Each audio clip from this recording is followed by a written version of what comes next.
जय श्री राधे कृष्ण। आप सभी का आपके अपने YouTube channel VK Mishra present में बहुत बहुत स्वागत है। आइए आज आप सब जानेंगे वर्ष 2025 भाद्रपद मास कृष्ण पक्ष में अजा एकादशी का व्रत कब धारण किया जा रहा है। तो जानेंगे व्रत के शुभ मुहूर्त के बारे में, पूजन समय के बारे में, व्रत का पारण कब और किस चीज से किया जाएगा, इस दिन भगवान का किस प्रकार से पूजन करे, विशेष करके किस वस्तु का भोग लगाए, इस दिन क्या करे क्या ना करे। तो आइए जानते हैं इन सबों के बारे में। आप सभी भक्तों को अजा एकादशी व्रत की ढेर सारी शुभकामनाएं। आप सभी के जीवन में लक्ष्मी नारायण की कृपा से आप सभी को सभी प्रकार के सुख तथा समृद्धि की प्राप्ति हो। प्रत्येक माह के कृष्ण पक्ष और शुक्ल पक्ष की एकादशी तिथि के दिन एकादशी का व्रत धारण किया जाता है। इसे एकादशी या 11 व्रत के नाम से जाना जाता है। यह व्रत भगवान विष्णु भगवान श्री कृष्ण को अति प्रिय होता है। यह सभी प्रकार के पाप और ताप को नष्ट करने वाली है। प्रत्येक एकादशी व्रत का अपना विशेष महत्व माना गया है। इसी प्रकार से भाद्रपद मास कृष्ण पक्ष की अजा एकादशी व्रत का अपना विशेष महत्व है। जो भी भक्त सच्ची श्रद्धा के साथ, नियम और निष्ठा के साथ इस व्रत को धारण करते हैं, इस दिन भगवान विष्णु माता लक्ष्मी की पूजा अर्चना करते हैं, तो व्रत के प्रभाव से उन्हें अश्वमेध यज्ञ करने के समान पुण्य फलों की प्राप्ति होती है। इस व्रत को करने वाले व्यक्ति को अपार संपदा, पुत्र, पौत्र आदि एवं चर अचर जीवों का भी लाभ एवं सुख प्राप्त होता है। ऐसे व्यक्ति का कोई भी विरोधी नहीं होता। जो इस व्रत को करता है वह अच्छे सम्मान पाने का अधिकारी हो जाता है। भाद्रपद मास कृष्ण पक्ष की एकादशी तिथि प्रारंभ समय जो कि 18 अगस्त 2025 दिन सोमवार शाम 5:24 और एकादशी तिथि की जो समाप्ति है वह 19 अगस्त 2025 दिन मंगलवार दोपहर 3:34 पे एकादशी तिथि की समाप्ति है। तो सूर्योदय व्यापनी के अनुसार सभी भक्तजन 19 अगस्त 2025 दिन मंगलवार को एकादशी का व्रत धारण करेंगे। व्रत पारण के लिए कहा गया है व्रत का पारण द्वादशी तिथि में और हरिवासर समाप्त होने के बाद करना चाहिए। द्वादशी तिथि का पहला चौथाई हिस्सा हरिवासर का होता है। तो द्वादशी तिथि प्रारंभ समय 19 अगस्त 2025 दिन मंगलवार दोपहर 3:35 और द्वादशी तिथि की जो समाप्ति है वह 20 अगस्त 2025 दिन बुधवार दोपहर 2:01 पे द्वादशी तिथि की समाप्ति है। तो हरिवासर जो कि 20 अगस्त की सुबह में समाप्त हो जाएगा। व्रत का पारण 20 अगस्त को बुधवार के दिन सुबह 5:53 से सुबह 8:29 तक व्रत का पारण किया जाएगा। इस व्रत का पारण कुसमांडेन पारणम, कुसमांड से, जिसे कि बहुत से जगहों पर भुआ भी कहते हैं और पेठा भी कहते हैं, तो इससे इस व्रत का पारण किया जाएगा।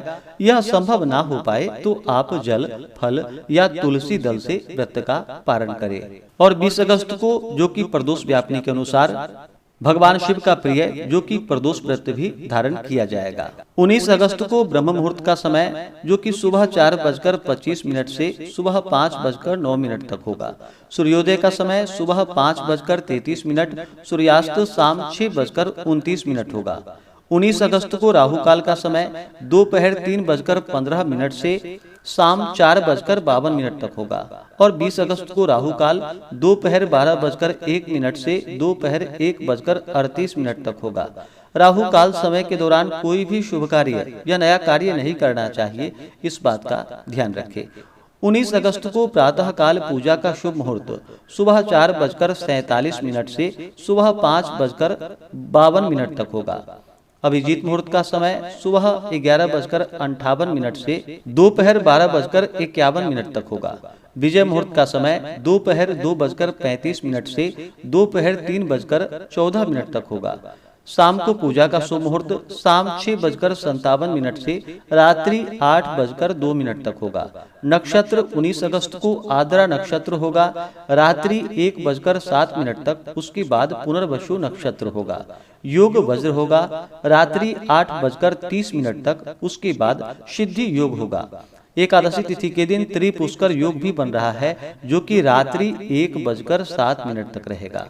20 अगस्त को ब्रह्म मुहूर्त का समय पारण के दिन, जो कि सुबह 4:26 से सुबह 5:10 तक होगा।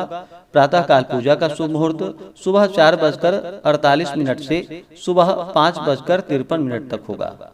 इस समय में पूजन आदि का कार्य करके आप उसके बाद व्रत का पारण समय के अनुसार कर सकते हैं। पारण के लिए चाहिए कि द्वादशी की सुबह उठ करके स्नान करके शुद्ध वस्त्र धारण करके भगवान का पूजन कर ले, भगवान की आरती कर ले। इसके बाद ब्राह्मणों को भोजन करवाए, ब्राह्मणों को दान और दक्षिणा दे। उसके बाद फिर समय के अनुसार व्रत का पारण कर लेना चाहिए। इससे अनंत फलों की प्राप्ति होती है। जो भी व्रती हैं, व्रत के लिए चाहिए कि 10वीं तिथि के दिन सूर्यास्त होने से पहले ही भोजन ग्रहण कर लेनी चाहिए। इस दिन सात्विक आहार ही ग्रहण करनी चाहिए। इस दिन चावल ग्रहण नहीं करना चाहिए, मसूर का दाल का प्रयोग नहीं करना चाहिए, कांसे के पात्र में भोजन नहीं करना चाहिए, पान का प्रयोग नहीं करना चाहिए। हविष्यान्न भोजन ग्रहण करना चाहिए 10वीं तिथि के दिन। हविष्यान्न में जो कि जौ, गेहूं, मूंग, गौघृत, सेंधा नमक आदि का प्रयोग करके भोजन ग्रहण करना चाहिए। रात्रि ब्रह्मचर्य का पालन करते हुए भगवान विष्णु के और एकादशी व्रत एकादशी माता का स्मरण करते हुए सोना चाहिए। एकादशी की सुबह उठ करके स्नान करके शुद्ध वस्त्र धारण करके भगवान सूर्य नारायण को अर्घ्य प्रदान करे। उसके बाद व्रत का संकल्प लेना चाहिए। भगवान विष्णु से प्रार्थना करनी चाहिए, अपने नाम और गोत्र का स्थान का उच्चारण करे। उसके बाद कहे कि हे भगवान विष्णु, आज मैं भाद्रपद मास कृष्ण पक्ष की अजा एकादशी का व्रत धारण करने जा रहा हूँ या करने जा रही हूँ। इस प्रकार से भगवान से प्रार्थना करें। आपके मन में जो भी इच्छा हो, जो भी कामना हो, वह भगवान विष्णु से कहें। और एकादशी के दिन दिन रात्रि उपवास रह करके भगवान का सुबह और शाम के वक्त पूरे विधि विधान के साथ पूजन करना चाहिए। जो उपवास नहीं रह पाते हैं, जिनका स्वास्थ्य सही ना हो, तो आप एक समय फलाहार ग्रहण करके व्रत को धारण करें और भगवान का सुबह और शाम के वक्त पूरे विधि विधान के साथ पूजन करें। इस दिन भगवान विष्णु का जल से अभिषेक करें, पंचामृत से अभिषेक करें, शुद्ध गंगा जल से अभिषेक करें, भगवान को पीला वस्त्र चढ़ाएं, यज्ञोपवीत अर्पित करें, पीले पुष्प अर्पित करें। हो सके तो भगवान को कमल का पुष्प अर्पित करें, पुष्प माला अर्पित करें। इसके बाद धूप और दीप दिखाएं। अनेक प्रकार के नैवेद्यादि का दूध से बने वस्तु हो या अभी के मौसम में जो भी ऋतु फल प्राप्त हो पाए, उसका भगवान को भोग लगाए। खास करके अजा एकादशी के व्रत में इस दिन भगवान को बादाम और छुहारे का भोग अवश्य ही लगाने चाहिए।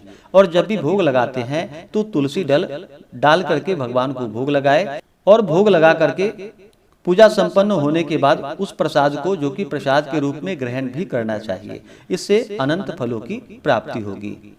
इस प्रकार से भगवान को नैवेद्य आदि का भोग लगाए। उसके बाद जल से आचमनी करवाएं। मुख शुद्धि के लिए पान पत्र, सुपारी, लौंग, इलायची के साथ में भगवान को अर्पित करें। द्रव्य दक्षिणा चढ़ाएं। उसके बाद एकादशी व्रत का कथा श्रवण करें। भगवान विष्णु के स्तोत्र, चालीसा आदि का पाठ या श्रवण करें।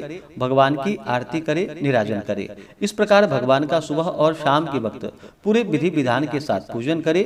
रात्रि में एकादशी के दिन जहां तक हो सके जागरण करते हुए समय व्यतीत करना चाहिए। एकादशी के दिन जागरण करने से अनंत फलों की प्राप्ति होती है। तो जहां तक हो सके जागरण करें और द्वादशी की सुबह उठ करके स्नान करके शुद्ध वस्त्र धारण करके भगवान का पूजन आरती कर ले। उसके बाद ब्राह्मणों को भोजन करवाए, ब्राह्मणों को दान और दक्षिणा दे और समय के अनुसार व्रत का पालन करे।